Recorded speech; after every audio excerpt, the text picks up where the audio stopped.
What do you just want me to do? I mean, I can. It loses its shock value, but Yeah. let's see. Okay, I guess we'll just, darn it. It was cool. All right, anyway, sorry, no video. Um, well, it kind of throws everything off, but in the video, I guess I'll explain a little bit. In the video are just some scenes. The first one is of a man. He's driving down the street and he sees a pretty girl on the sidewalk. So he makes eye contact with her as he's driving, smiling, all that kind of good stuff. What he fails to see while he's oogling the girl is that a mother and her child have walked into the crosswalk and he hits them. It fades out to a scene with the mother, pretty beaten up, looking through a glass window at her son being trying to be revived.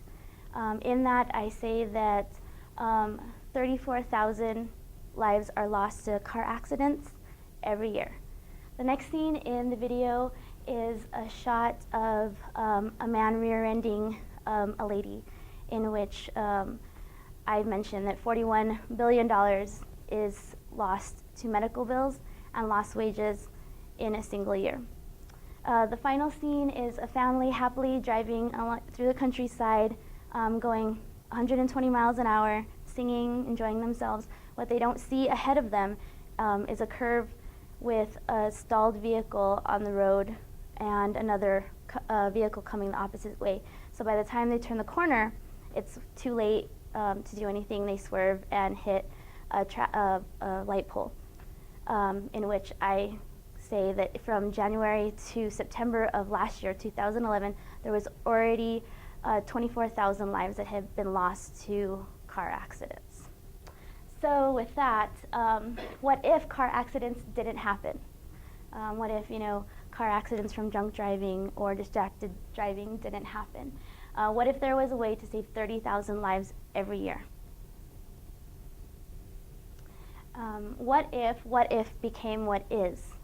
That's what I'm proposing with the smart grid, which is a combination of smart driverless cars and a smart road, which kind of shows a little picture there. The benefits that I could think of, just a few, would be the availability of transportation. And what I mean by availability of transportation is that right now, depending on what state you live in, the driving age is from 14 to until they decide that you can't drive anymore. This would open up transportation to a greater number of people, which include the elderly. They could get to doctor's appointments, they could go visit their family members, they could go shopping in a big city without worrying about being scared of driving in midday traffic. After school programs, kids that legally can't drive could be able to go to tutoring or play sports if their parents aren't able to take them. And immediate sharing of information, because not only is the car smart, but the road is also smart as well. So in the situation with the family driving down the road and not being able to see the car around the corner, that wouldn't happen because the car and the road would be communicating. They would already know that that would happen, and that particular situation would have been easily avoided. Coordination, that's also kind of goes in with the immediate sharing of information.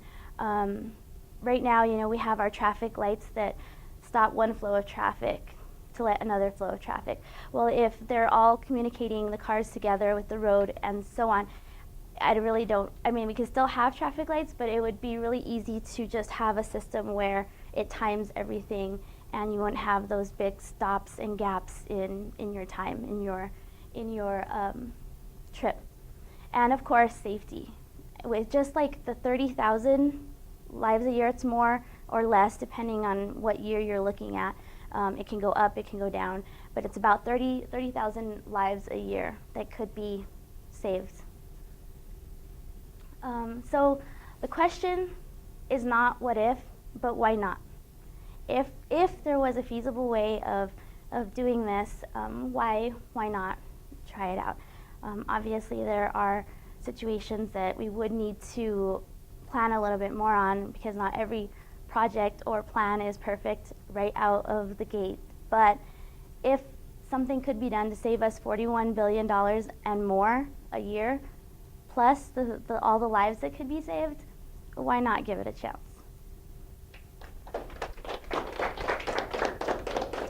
Questions? Did you design the video that didn't get taken down?